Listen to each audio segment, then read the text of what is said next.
si Teacher Melody. Gusto niyo bang matuto ngayong araw na ito? Handa na ba kayo? Tara, samahan niyo ako. Halina't makinig at matuto. Welcome to Grade 2. Ang paksang ating pag-aaralan ay Arts. Unang markahan, Module 4. Ika-7 hanggang ika-8 linggo. Pagkilala ng kulay ng iba't ibang bagay na likas na makikita sa ating kapaligiran. Ang alin nito ay tungkol sa mga bagay na nakikita sa ating kapaligiran. Ito rin ay pagpapaunlad ng sariling kakayahan na may papakita ang pag-unawa at pagkatuto sa iba't ibang uri ng kulay, hugis at linya gamit ang kulay sa obra o likhang sining. Sa module na ito ay inaasahang matatamo ang mga sumusunod na kasanayan. Natutukoy ang iba't ibang hugis na ginagamit sa likhang sining. Naitutulad ang orihinal na kulay sa isang likhang sining. Naitutulad ang hugis sa hugis ng tunay na bagay. Matutunan mo sa araw nito na mga tunay na ginuhit o pininta ay tinatawag sa sining na still life. Bago natin simulan ang ating talakayan, simulan muna natin ang isang gawain, subukin, panuto, pagmasdan ng ating kapaligiran, pangkatin ang mga bagay na makikita sa ating kapaligiran ayon sa kanilang uri, pangkat halaman, pangkat sasakyang pandagat, pangkat sasakyang panghimpapawid, pangkat sasakyang panlupa, at pangkat hayop. Simulan natin sa halaman. Maraming mga halaman na makikita sa ating kapaligiran, katulad na lamang ng puno, gumamela, rosas, santan. Kung yan ang iyong mga sagot, tama. Kayo ay tama.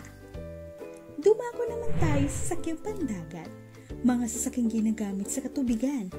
Kung ang iyong sagot ay bangka, barko, jet ski, magaling. Tama.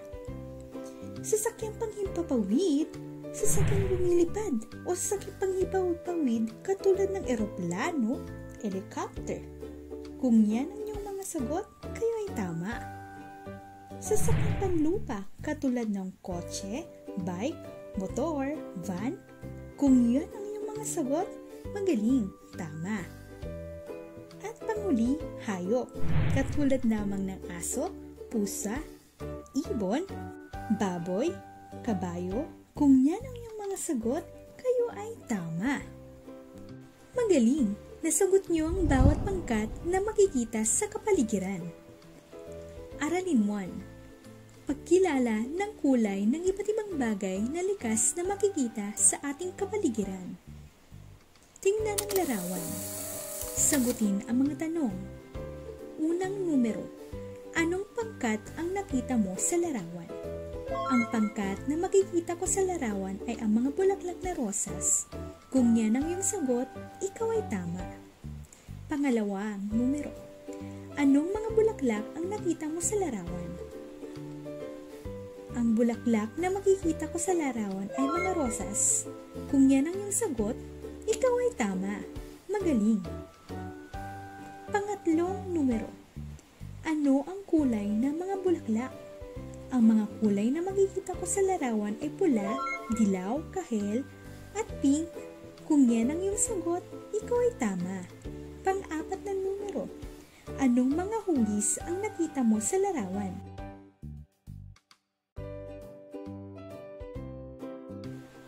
Ang mga hugis na nakikita ko sa larawan ay ang mga bilog.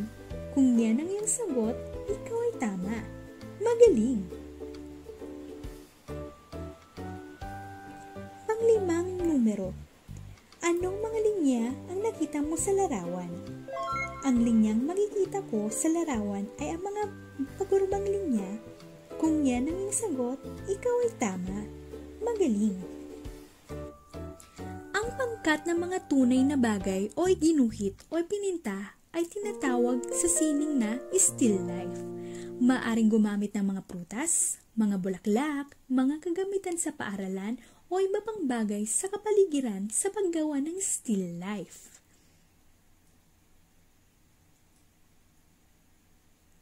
Magbalik-aral naman tayo sa nakaraan. Balikan. Ano-ano mga hugis ang iyong natutunan sa nakaraang aralin? Tukuyin ang mga ito at isulat sa papel ang tamang sagot, kung ito ba'y kurbang linya o diretsyong linya. Ito ay halimbawa ng mga hugis. Ganito ba ang iyong iginuhit? Magaling! Ngayon, alamin naman natin kung ito ba'y kurbang linya o diretsyong linya. Unang larawan, kurbang linya o diretsyong linya? Sagot, kurbang linya. Pangalawang larawan, diretsyong linya o kurbang linya? Sagot, diretsyong linya. Pangatlong larawan, ito ba'y kurbang linya o diretsyong linya? Ang sagot,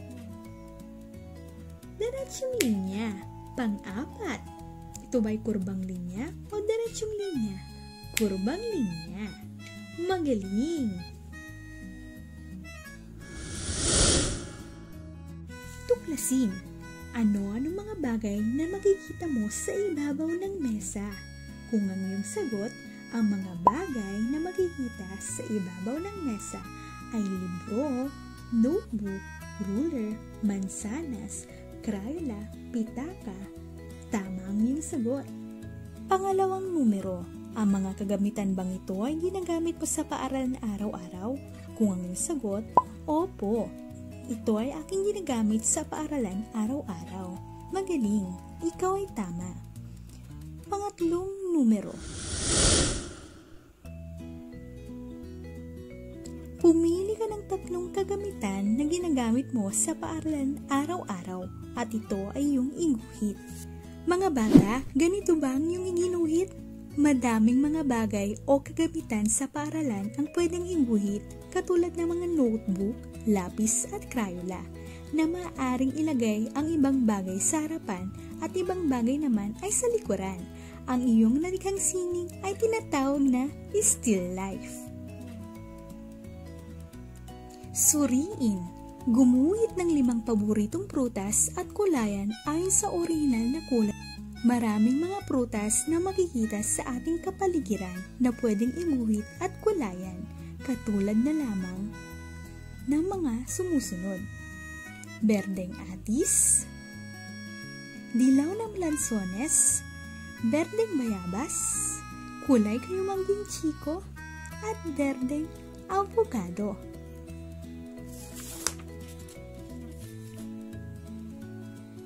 Pagyamanin. Kulayan ang mga sumusunod na larawan ayon sa tamang kulay ng mga ito. Ganito ba ang kulay ng iyong ikinulay sa bawat larawan? Unang larawan ay karot at ang kulay ng karot ay kahel. Kung yan ang iyong sagot, ikaw ay tama. Pangalawang larawan ay ubas at ang kulay ng ubas ay lila. Magaling! Pero meron din mga ubas na kulay linti at pula. Kung yan ang iyong sagot, ikaw ay tama. Pangatlong larawan, mansanas. At ang kulay ng mansanas ay pula. Kung yan ang iyong sagot, ikaw ay tama. Pang-apat na larawan, saging. Ang kulay ng saging ay dilaw. Kung yan ang iyong sagot, magaling, ikaw ay tama. Mangga. Ang kulay ng mangga ay dilaw, kapag berde naman kapag hindi ito hinog. Kung yan ang iyong sagot, magaling, ikaw ay tama. Isa-isip, tandaan na sa pagguhit ng still life, dapat na, titik A, itulad ang kulay sa kulay ng tunay na bagay. Titik B, itulad ang hugis sa hugis ng tunay na bagay. Titik C, ayusin ang mga bagay. Ang iba ay sa harap, ang iba ay sa likod.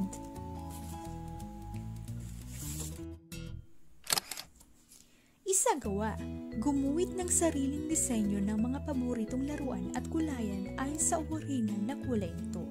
Maraming mga disenyong paboritong laruan na pwedeng iguhit at kulayan, katulad na lamang ng mga nito. katulad ng school bus, laruan na ginuhit at kinulayan. Ang orihinal na kulay ng school bus ay dilaw. Toy gun o laruang baril, iginuhit at kinulayan. Ang orihinal na kulay niya ay itim. Ang teddy bear, laruan na ginuhit at kinulayan. Ang orihinal na kulay niya ay kayumanggi o brown sa English. Kung yan ang iyong mga sagot, tama. Magaling. Kayo ay magaling. Dumako naman tayo sa tayahin. Panuto. Isulat ang titik T kung tama ang kulay na binanggit at titik M kung mali. Unang numero. Pula ang kulay ng saging na hinog. Titik T o titik M? Ang sagot ay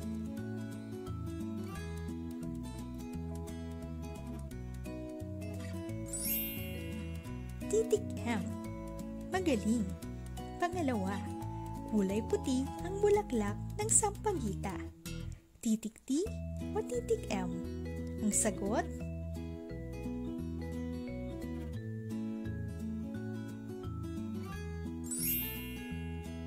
Titik T. Pangatlong numero, ang dugo ay kulay pula. Titik T o titik M? Ang sagot, titik T. Pang-apat, kulay asul ang karagatan. Titik T o titik M? Ang sagot, titik T. Pang-lima, kulay berde ang dahon ng malunggay. Titik T or titik M? Titik T. Magaling. Kayo ay tama.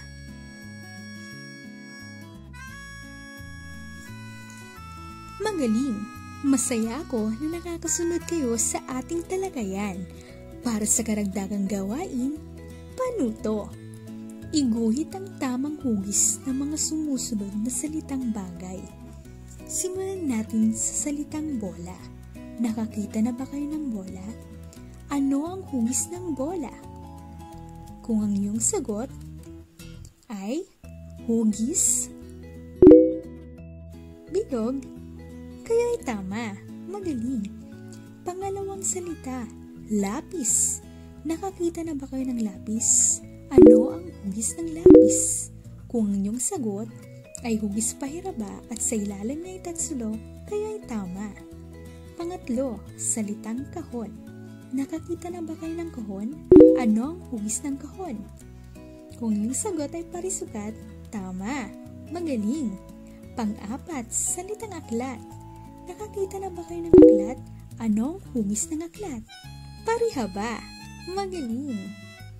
Panghuli, nakakita na ba kayo ng pisara? Ano ang hugis ng pisara? Kung yung sagot ay hugis parihaba, kayo ay tama. Magaling. Tama. Ako ay nagagalak na meron kayong natutunan ngayong araw na ito. Muli, ito si Teacher Melody. Hanggang sa muling pagtuklas, pagkinig at pagkatuto. Paalam hanggang sa muli.